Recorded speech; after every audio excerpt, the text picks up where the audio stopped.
Hey guys, Rick and Duke, welcome to the very first War HOGG Words of Wisdom. So really just trying to do a raw, unedited version, just kind of give you guys some pearls of wisdom. So really, if you guys are listening, hit that subscribe button, make sure you hit that bell for the notifications.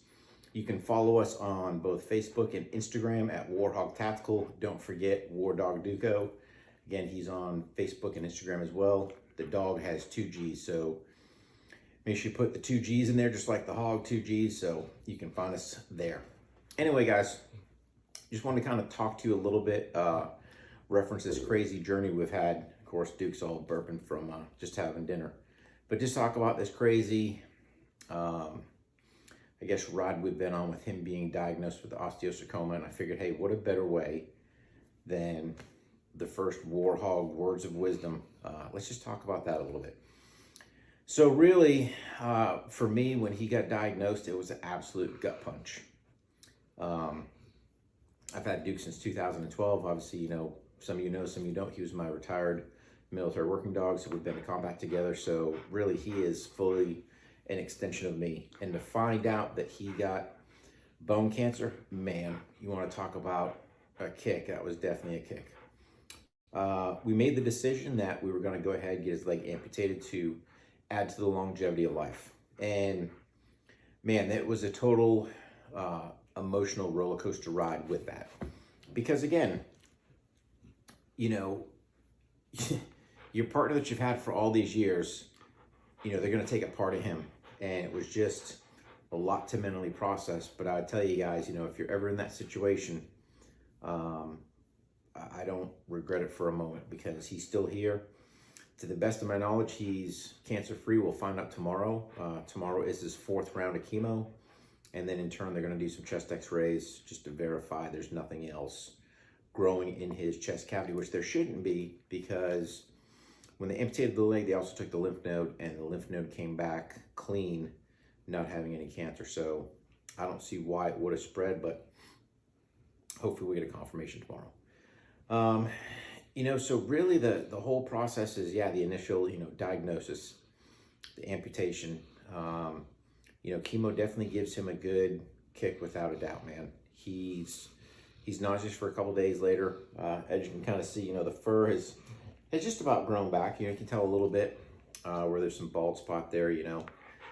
Does he shed a little more? Yeah, you know, is it the weather changing? Is it the chemo? But it's not like he's completely bald, so you don't have to worry about your dog losing all his hair. And typically, you know, by the 3rd day after his round of chemo, so that Wednesday, Thursday, he's kind of back to where he was. So why do I say all that? You know, just to educate you, the viewer out there that might be considering, hey, do I do it? Do I not? You know, what's the right choice? I mean, all questions you got to ask yourself, but really for us, it was kind of a no-brainer. And to have him here today, do we have some struggles? Yeah. Does he get around as much as he does before? No. I tell you this though, old boy can run, and old boy's determined. So, and he's adapted pretty good. You'll find that he kind of pivots more in that rear leg a little more when he's trying to get around. Still sometimes has a hard time, you know, on our hardwood floors, but we try to put some extra carpets and stuff down there. We've tried some different socks and stuff like that, but the problem is they've got that sticky sole, and sometimes they'll turn. So makes things interesting, because now he winds up, versus having some traction out of that paw, you know, it's a slick sock. So it works out well for a little bit and then just kind of rolls. I will say this, if you do wind up, you know, your dog does have osteosarcoma and you do have to get the leg amputated, the rear is definitely better than the front. They can get along, you know, better with that one rear leg. We opted to buy a different cone, or the old cone of shame, than what he was issued at the hospital. If you guys haven't seen, go back in the video. I think it was Operation Jailbreak. We get Duco out. He's got that crazy plastic cone. I'm going to tell you this. I put that, not that plastic one, but that soft one, I put that on my head just to see, all right, what's his life like? And yeah, man, that thing will take away your depth perception, you know, your sensory stuff like that. So I could see where he struggled with that a little bit. But a buddy of mine, Brian, he sent us these, they're called bento balls. And let me tell you, man, he wanted to lick and chew on those things. So we weren't super concerned with him licking his incision wound. So I would definitely add that, you know, the nice soft cone. And again, he didn't wear it all the time, because if he was with us, we'd take the cone off. It was pretty much at night, just not knowing or just wanting to prevent him from getting into any mischief. But Duke never really wanted to lick his incisions. You know, a couple times he would, but just a no or a fooey, and he'd stop that. But the bento ball definitely kept him occupied on that.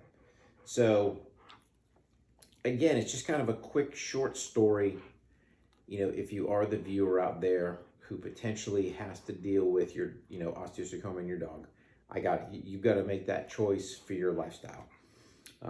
We didn't basically just want to med him, you know, or just do pain management, because he was having some pain in that right rear leg.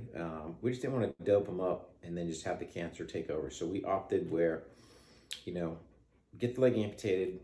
Thank God there was no cancer in that lymph node, so that's a good sign. So hopefully his chest x-ray tomorrow after our 4th round of chemo should be clear. You know, the intent of the chemo is, hey, if there was anything malingering in there, that the chemo would knock it out. So super happy on that. But what we're going to try to do, my intent is, you know, once a week, look at some of the questions that come in, because people hit me up all the time, and trying to go, how do we share whatever information people are asking? I'm not going to let the cat out of the bag, kind of what the next ones are going to lead into, but there's been kind of the same thing or same theme people have been asking. Number one, people have always been asking about Duke. And I got to tell you guys, thank you so very much for your thoughts and prayers. It means more than you know. I know some of you guys sent us stuff. I try to give you messages.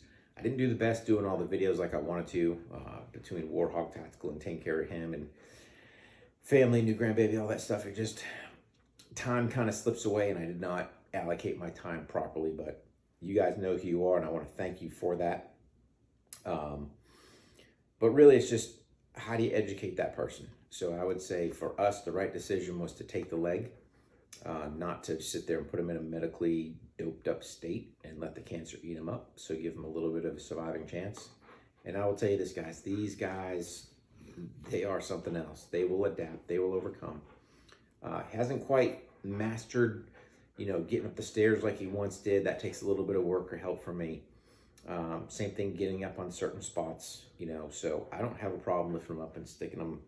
You know, the couch sometimes you can get if he gets a little bit of a running start, but just from the standing point, just driving forward that one leg, he just doesn't quite have that strength built in there yet.